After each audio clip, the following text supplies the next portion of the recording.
안녕하세요. 결혼한 지 2년 된 여자입니다. 직장 다니면서 각자의 직장 선배들에게 소개를 받아 2년을 키워온 남편과 4년 연애 끝에 결혼하게 되었습니다. 두 사람 사이에 아이는 아직 없어요.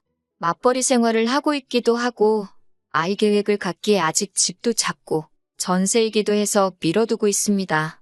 남편과 저 두 사람 다 아직 30대 초반이긴 하지만 서로 결혼 전제로 연애를 시작했는데도 결혼을 늦게 한 이유가 있습니다. 남편 위로 2살 차이 나는 누나가 한 명 있어요. 저한테는 시누이입니다. 저희가 결혼을 전제로 연애를 시작하면서 본격적으로 둘 사이에 결혼 이야기가 나오기 시작했을 때였습니다. 당시 시부모님께서 남들처럼 집 한 채는 못 해줘도 집 구할 때 2억 정도를 지원해 주신다고 하셨습니다. 요즘 집값이 어마어마해서 남자가 집 해오고 여자가 혼수한다는 말은 다 옛말이 되었지요. 저희 친정부모님께서도 같은 금액을 지원해 주셔서 반반 결혼을 하기로 했습니다. 양가에서 지원받는 금액이 넉넉하다 보니 사실 크게 걱정은 없었어요. 저랑 남편도 당시에 모아놓은 돈이 적은 편은 아니었고요. 그렇게 천천히 결혼 준비를 시작하게 되었습니다. 그런데 그 와중에 당시 미혼인데다가 따로 만나던 사람도 없었던 신우가 덜컥 결혼을 하겠다고 발표를 해왔습니다. 저랑 남편이 당시에 결혼 준비하고 있던 건 전혀 개의치 않고 자기가 먼저 해야겠다고 박박 우기면서 말이지요. 거기엔 이유가 다 있더라고요. 신우가 속도 위반을 한 겁니다. 그런데 심지어 신우와 결혼한다는 상대방은 신우의 친동생인 제 남편보다 그리고 그 남편보다 어린 저보다도 나이가 적은 이제 갓 대학교 졸업하고 취직 준비하는 취준생이었습니다. 신우와는 나이가 무려 7살이나 차이가 나는 사람이었어요. 제가 연상연하 커플이 잘못된 거라고 우기는 꽉 막힌 오래된 사고방식을 지닌 사람은 아닙니다만 두 사람이 결혼한다고 드는 게 이해가 되지를 않았어요. 애초에 둘이서 만난 것도 몇 번 안 되더라고요.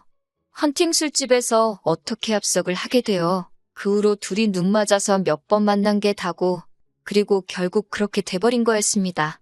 그런데 이미 생겨버린 아이를 어떻게 할 수도 없고 다행인지 불행인지 둘이서 죽이 잘 맞아서 그런지 그러면 그냥 결혼하자 이렇게 돼버린 거라고 하더라고요.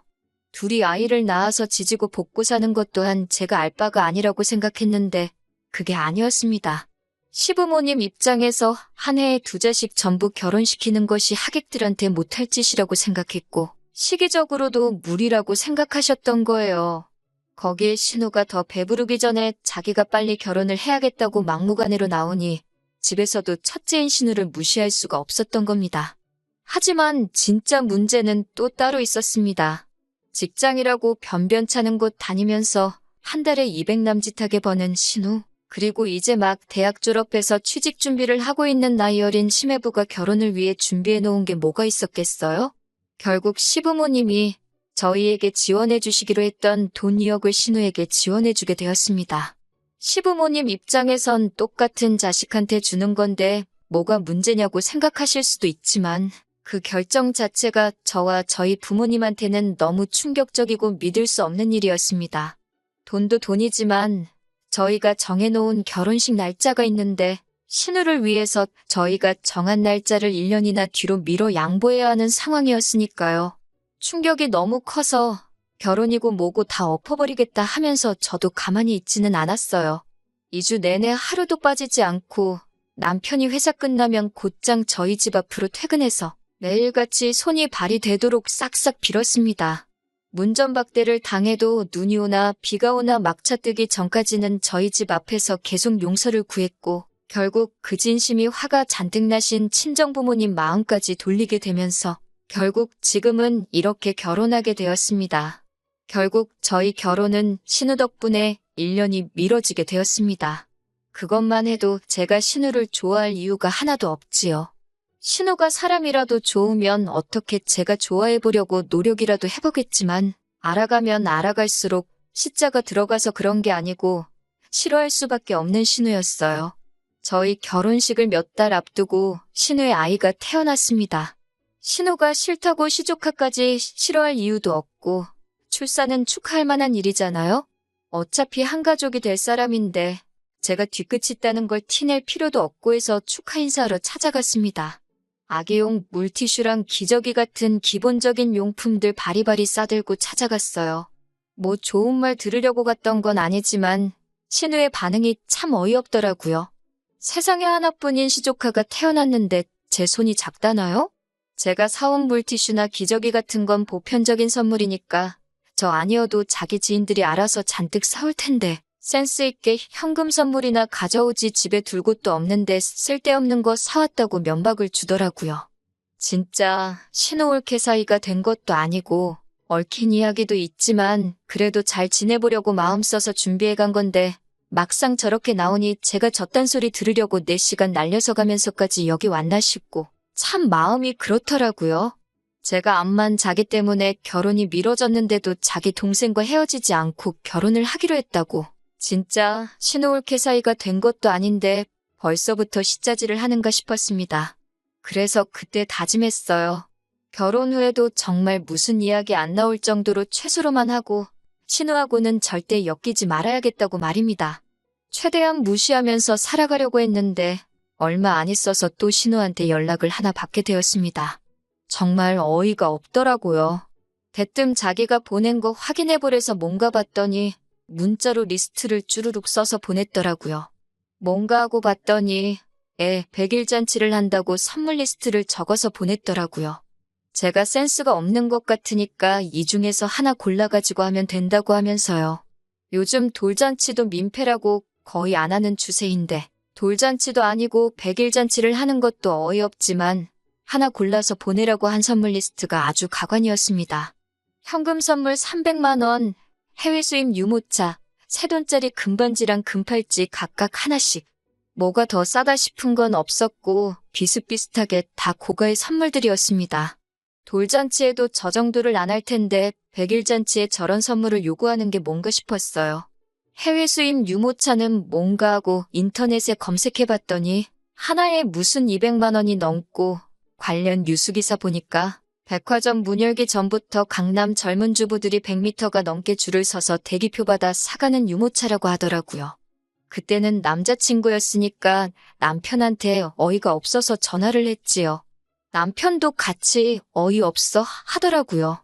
보니까 남편한테는 따로 선물 리스트를 적어서 보냈더라고요. 결혼하기 전이었으니까 한 집으로 쳐준 게 아니고 둘이서는 또 따로 계산을 했던 겁니다. 남편도 어이가 없다는 식으로 나왔지만 정작 한다는 말이 둘이 합쳐서 유모차라도 해가야 하는 거 아니냐고 하더라고요. 그걸 선물이라고 달라는 신우도 웃기지만 뭐라도 하나 사주려고 드니 지금 제정신이냐고 한마디 쏘아붙였습니다. 남편은 선물도 선물이지만 유모차 같은 건 어차피 애가 크면 안 쓰는 거니까 나중에 우리 사이에 아이가 태어나면 물려받을 수 있지 않느냐고 하는 거예요. 진심으로 하는 소리냐고 물어봤습니다. 저는 애 유모차가 그 정도나 하는 것도 이해가 안 되고 물려받는 것도 희망사항이지 솔직히 신우가 중고로 팔아버려도 그만인 거 아니냐고. 인터넷 보니까 없어서 못 구해 웃돈까지 주고 사가는 사람이 있다는데 어떻게든 내 돈 뜯어가려고 그런 게 뻔하지 않느냐고 했습니다. 그리고 시부모님이 결혼자금이라고 2억을 대주시긴 했지만 신우나 시매부나 모아놓은 게 없고 당장 생활비도 없다 보니 지하철도 안 다니는 외진 곳에 오래된 빌라를 신혼집이라고 구해서 들어가 살고 있는데 당장 지하철도 똑바로 못하는 사람들이 200만 원짜리 유모차가 무슨 필요가 있느냐고 따졌어요. 지금 이거 사주면 돌잔치 때는 차 한 대 뽑아줘야 한다고 차라리 싫은 소리 한번 듣고 말지 죽어라고 이래서 신우한테 퍼줄 생각은 꿈도 꾸지 말라고 했습니다. 남편은 알겠다고 대답했는데 그때는 결혼 전이니까 모르죠. 뭘 해도 했을 수도 있고 제 말 듣고 안 했을 수도 있고요. 100일 잔치라고 뭐 성대하게 한 것도 아니고 시어머니 댁에 조촐하게 음식 차려놓고 배달 음식 몇 개 시켜가지고 준비를 했더라고요. 부른 사람도 친척들 몇 명밖에 없고 그나마도 친척들 중에 통 좀 크다고 하는 분들만 초대를 했더라고요. 신우가 저한테는 뭘 준비했냐고 묻길래 100일 잔치에 누가 그런 선물을 준비해요 하고 보니까 케이크는 준비 안 된 것 같은데 케이크는 제가 사겠다고 해서 시댁 근처 빵집 가서 직접 한 개 사왔습니다. 시끌벅적 100일 잔치 내내 신우는 저한테 눈길조차 안 주더라고요. 아무튼 이미 진작에 신우라는 사람한테 질릴 대로 질려 있었는데 비호감 시자질에 아주 활용점정을 찍는 날이 있었습니다. 그날이 다른 날도 아니고 바로 저희 결혼식이었어요. 결혼식 평범하게 잘 마치고 식사하는데 찾아가서 한 분 한 분 인사드리고 했어요. 남편 쪽 하객은 제가 전부 다 모르니까 따라다니기만 했었고요. 인사 다니면서 인원수를 전부 다 세본 건 아니니 얼마나 많은 하객분들이 제 결혼을 축하해주러 오신지는 정확히 몰랐습니다. 결혼식 마치고 식대정산을 하는데 저희 쪽 하객이 제가 예상했던 것보다 너무 많아서 조금 이상하기는 했어요. 아무튼 식대정산 마치고 집으로 돌아와서 축의금 들어온 거 정리를 시작했습니다. 몸이 천근만근 피곤했지만 집에 현금 두고 있기도 그렇고 남편이나 저나 서로 친구들이나 직장 동료들한테 받은 건 저희가 갖고 나머지는 양가 부모님께 돌려드리기로 결정을 했었거든요. 그런데 제 방명록을 보는데 이상한 게 보이더라고요. 신우 이름이 제 방명록에 적혀 있었는데 신우 외 40명이라고 적혀 있고 축의금은 5만 원을 했더라고요. 신우가 신부 측에 이름 적은 것과 꼴랑 5만 원 주고 간 건 둘째치고 왜 40명은 무슨 소리인가 싶어서 동생한테 전화를 했습니다. 축의금 받는 걸 제 남동생과 사촌동생이 같이 했거든요. 그런데 동생이 쭈뼛대더니 40명이 온 게 맞다고 하는 거예요. 막무가내로 나오는데 누나 결혼식 앞두고 자기 때문에 누나 가족 될 사람들하고 다툼이 있으면 안 되니 그냥 그렇게 하라고 내버려 둘 수밖에 없었다는 겁니다. 그래서 남편한테 이게 무슨 상황이냐고 알아보라고 신우한테 전화를 해보라고 했어요. 신우는 아주 당당하게 전화를 받더니 뭐 잘못된 게 있냐고 하는 겁니다. 자기는 자기 동생하고 사이가 안 좋기도 하고 제 결혼을 너무 축하해주고 싶어서 남편의 누나가 아니라 저를 아는 사람으로서 결혼식에 참석한 거라고 하는 거예요. 신우 외 40명은 뭔가 했더니 신우가 자기 지인들부터 신우 남편 지인들의 신우 남편의 친척들까지 총동원해서 데리고 올 수 있는 사람들은 전부 다 데려왔던 거더라고요. 나중에 알고 보니 신우 거지근성에 동참해준 이유가 신우가 주변 사람들 부를 때 올케인 제가 인간관계가 아주 거지 같아서 부를 하객이 너무 없어서 하객 알바를 쓴다고 하길래 자기가 도와준다고 와서 밥이나 먹고 가라는 말도 안 되는 거짓말을 해가면서 아는 사람들을 총동원했던 거였어요. 왜 저러나 싶었는데 뻔하더라고요. 제가 100일 잔치 때 사달라는 거 안 사줬으니 어떻게든 저한테 경제적으로 피해를 입히고 싶었던 겁니다. 거지근성도 거지근성인데 그 못된 심술보 또한 치를 떨게 만들 정도였어요. 남편도 신우의 황당한 복수에 어쩔 줄 몰라 하더라고요. 자기 돈으로 손해본 거 메꿔주겠다고는 하는데 어차피 결혼했는데 그 주머니가 그 주머니 아니겠어요? 그 돈 메꿔준다고 기분이 나아질 것도 아니고 그냥 넘어가기는 하겠지만 앞으로 신우하고는 명절 때 마주치는 정도가 아닌 이상 그냥 남처럼 지내겠다고 선언했습니다. 남편도 제정신이 아닌 이상 여기서는 지 누나 편을 들 수가 없었지요. 아무튼 한동안 신우랑 엮이지 않으니 남편하고는 사이좋게 잘 지냈습니다. 문제가 될 싹을 잘라버리니 다툴 일도 없더라고요. 지원 없이 시작한 결혼이었고 두 사람 모은 돈만으로 모든 걸 처리했기 때문에 조금 부족하기는 했습니다. 집도 전세에다가 방 하나 딸린 작은 구조라서 결혼을 했지만 당장 아이 생각은 꿈도 꿀 수 없었어요. 어차피 경제적으로 좀 더 여유가 되면 그때 자녀 계획을 실행에 옮길 예정이었기 때문에 그 부분이 문제가 되지는 않았습니다. 작은 집은 작은 집 나름의 매력이 있고 장점이 있었으니까요. 맞벌이 하느라 퇴근하면 서로 힘든데 집이 작으니까 집안일도 별로 할 게 없고 그래도 주변에 인프라가 잘 돼 있는 지역이라 추억거리도 많이 쌓였고요. 하지만 남의 집인데다가 좁기까지 한 이 전세집을 하루빨리 떠나 넓은 집으로 이사가서 저희도 빨리 자녀 계획 시작하고 하루빨리 자리 잡고 안정된 환경을 만들고 싶었습니다. 그래서 정말 열심히 모았습니다.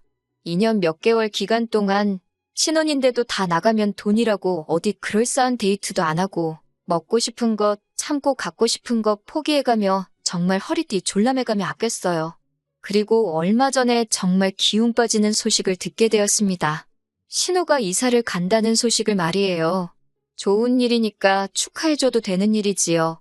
그런데 신우는 그나마 다니면서 한 달에 200 남짓 벌던 직장도 아이 태어나면서 관두게 되었고, 취직 준비하다 결국 끝내 취직 못한 신우 남편은 신우네 시댁 쪽 장사 도우면서 고정 수입 없이 그때그때 그쪽 집에서 돈 타다가 가져다 쓰고 있다고 알고 있었거든요. 그 벌이로 신우네가 무슨 수로 갑자기 이사를 가는가 싶었습니다. 로또라도 된 줄 알았어요. 사촌이 땅을 사면 배가 아프다더니 딱 이런 기분인가 보네요. 아이 계획까지 미뤄가면서 정말 어디 놀러가지도 못하고 짜장면 먹는 돈도 아까워서 짜장라면 먹고 그랬는데 누구는 저희보다 돈도 못 벌면서 벌써 아이도 있고 돈도 어떻게 한 건지 집도 이사가고 제가 질투심이 심한 건지 제 나름대로 제 자신이 착한 사람이라고 자부하지는 않지만 나쁜 사람은 절대 아니라고 생각했는데 싫어하는 신우가 저렇게 집도 사고 하는 꼴을 보니 정말 말 맞다나 배알이 꼬여서 죽겠네요. 그냥 신우 같은 사람은 되지 말자고 열심히 살았던 것 같은데 신우보다 제가 못한 것 같아서 울적해서 사연 보내봤습니다. 정신없이 지내다가 제가 사연 보냈던 게 생각나서 이렇게 몇 달이 지나서 후기를 보내드리네요. 결론부터 말씀드리면 남편하고는 갈라섰습니다. 숙려기간도 끝났고 완전히 갈라섰고 재산 분할도 제대로 받았고 위자료에 신우가 제 축의금 털어먹으려고 했던 돈까지 탈탈 전부 다 받아냈어요. 이혼하게 된 이유를 말씀드릴게요. 영 끊고 살고 있으니 제가 모를 거라고 생각했나 봅니다. 신우가 대놓고 이사갈 집이라고 집 자랑을 SNS에다가 올려대기 시작했어요. 사진 올려놓고 엄마 고마워. 새 집에서 우리 아이랑 남편이랑 행복하게 잘 살게. 이런 식으로 글을 올려대는데 제가 모를래야 모를 수가 없었습니다. 신우가 무슨 돈이 있어서 벌써 이사를 가는가 했더니 시댁에서 신우한테 집을 해주는 거였어요. 그날 퇴근하고 돌아온 남편한테 핸드폰을 들이밀면서 이게 뭐냐고 따졌습니다. 남편은 보면 모르냐고 누나네 이사 가는 거지 않냐고 시큰둥하게 대답했어요. 누가 한글을 못 읽어서 물어보는 줄 아냐고 이게 뭐냐고 다시 따져 물었지요. 신우네는 이미 결혼할 때 원래 우리에게 지원해주기로 했던 지원금 다 받아다가 지금 사는 집을 구한 거 아니냐 했더니 남편이 되려 저한테 성질을 부리더라고요. 누나네 애도 커가고 그러는데 좀 더 안전한 지역으로 옮기고 차도 없는데 대중교통이라도 타기 편한 곳에서 살아야 하지 않겠냐면서 저보고 왜 이렇게 욕심이 험하냐고 하는 겁니다. 그저 신우라면 싫어가지고 그러는 거 자기도 지친다고 하더라고요. 저도 끝까지 따졌어요. 신우가 결혼할 때 가져간 돈이 무슨 돈이냐. 그 돈 다 가져갔으면 됐지. 시부모님도 웃긴다고 순서를 따지자는 건 아니지만 신우한테는 이미 해줄 만큼 해줬으니 이제 우리한테도 해주셔야 하는 거 아니냐고 따졌습니다. 남편이 저보고 어이없다는 듯이 나오더군요.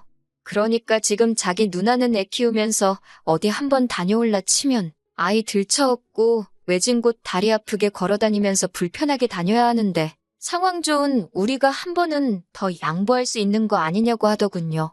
우리는 그나마 둘 다 돈 벌고 있고 벌이도 나쁘지 않고 사는데 아무 지장 없는데 벼룩의 간을 빼먹어야지 왜 누나 걸 탐내냐고 적반하장으로 나오는 겁니다. 그리고 우리 부모님 돈인데 부모님이 맘대로 하시는 거 아니냐고. 그 돈이 탐나면 너도 너네 부모님한테 달라고 하라더군요. 장인 장모님한테 너네 부모님이란 말까지 서슴지 않고 하는 걸 보고 이때 이혼을 결심했습니다. 우리 부모님한테 받아오라는 게 할 소리냐고 했더니 애초에 보태주기로 한 돈을 안 준 건 친정부모님도 마찬가지 아니냐고 하는 거예요. 그 돈이 그냥 주기로 한 돈이냐고. 반반 결혼하기로 하고 맞춰서 주시기로 했던 건데 니네 부모가 니 누나 준다고 안 줘서 나도 그냥 안 받은 거라고 했어요. 그러니 남편이 눈이 번뜩 하더니 그러면 누나 줄 돈을 받아오면 친정에서 돈 똑같이 받아올 수 있는 거냐면서 그럼 그걸 왜 진작 말을 안 했냐고 하더니 지네 집에서 돈 받아올 테니 저도 친정에서 돈 똑같이 받아오고 여태 우리가 집 산다고 저축한 돈에 모자란 돈은 대출 받아서 신우 집을 사주면 되겠다는 거예요. 원래 우리가 받아야 할 돈 받아서 친정에 똑같이 지원받아오는 게 제가 원하던 거긴 한데 여태 정말 말 그대로 허리띠 졸라매서 모아온 돈을 가지고 신우 집을 사주자고 하니 어처구니가 없었습니다. 결국 이 남자 대갈통 속에는 대출까지 받아서 지 누나한테, 지 가족한테 잘해주고 싶은 생각밖에 없던 거였어요. 생활비 같이 내고 돈은 각자 관리하고 있었기에 돈을 얼마나 모았길래 신우한테 그 돈을 주자는 말이 그렇게 쉽게 나오냐고 물었는데 제가 예상한 금액에 반해 반도 못 모았더라고요. 그동안 알게 모르게 신우한테 생활비까지 보내주고 있었더라고요. 그걸 들키니 잔뜩 당황해가지고는 우리가 애가 없어서 그런데 시조카 보니까 삼촌 된 마음으로 잘해주고 싶어서 그런 거라는데 이제 3살 되는 애한테 뭘 얼마나 잘해주길래 한 달에 100만 원씩이나 보냈는지 영 끊고 산다고 했으면서 그냥 저랑 신우 마주칠 일만 없게 중간 역할 해준 거고 아주 신우네 집 기둥 노릇을 나서서 하고 있었던 거예요. 그리고 그걸 또 제 탓을 하더군요. 제가 신우랑 영 끊고 산다고 했던 것 때문에 집안 분위기가 엉망이 됐다고 그러니 자기가 중간에서 난처하니까 돈으로 기분을 풀어줄 수밖에 없었다는 겁니다. 그 말 듣고 바로 이혼하자고 말해줬어요. 제가 중간에서 가족들 사이 이간질하고 있는 줄도 몰랐다고 나는 열심히 벌어온 돈 니네 누나한테 다 뜯길까봐 도와준 거라고 생각했는데 그게 아니었다고. 그러니까 이혼해 줄 테니 평생 누나 뒷바라지 하면서 지내라고 했습니다. 나만 이혼해주면 니네 엄마가 니네 누나 집도 사주고 너는 너가 돈 벌어서 니네 누나 편하게 해주고 니 조카한테 좋은 삼촌 되고 다 좋은 거 아니냐고요. 협의 이혼하자고 하는데 저는 변호사까지 구해서 이혼 소송을 진행했고 앞서 말씀드린 대로 얼마 되지는 않지만 위자료부터 해서 그렇게 완전히 결혼 생활 쪽내게 되었습니다. 다 지나고 나서 제가 비하까지 해가면 너무 나쁘게만 생각하는 걸 수도 있겠지만 괜히 신우 처음 결혼할 때 파혼하게 될 뻔했던 거 그때 남편이 사정사정하면서 빌었던 게 저를 사랑해서 그런 게 아니었다는 생각이 들어요. 단지 저희 쪽에서 똑같이 2억을 맞춰오겠다고 했을 때 그 돈이면 지네 집에서 준비한 돈은 신우해주고 저희 쪽에서 가져온 돈 가지고 어떻게 그럭저럭 두 남매가 자리 잡고 살겠다고 계산을 했던 게 아닌가 싶습니다. 제 말대로 이미 다 지난 일인데요, 뭐. 괜히 더 나쁘게 생각하면 끝도 없이 나빠질 수밖에 없는 일들이라고 생각합니다. 그러니까 이젠 최대한 지난 일에 얽매이지 않고 최대한 좋은 쪽으로 생각해보려고요. 이제라도 그 지긋지긋한 집구석 탈출한 게 정말 다행이라고 생각하려고 합니다. 처음 사연 보냈을 때 댓글로 응원해 주신 분들께 너무 감사드려요. 걱정해 주신 덕분에 지금도 이렇게 잘 살고 있습니다. 그리고 제 선택에 후회가 남지 않도록 저도 열심히 잘 살아보도록 하겠습니다.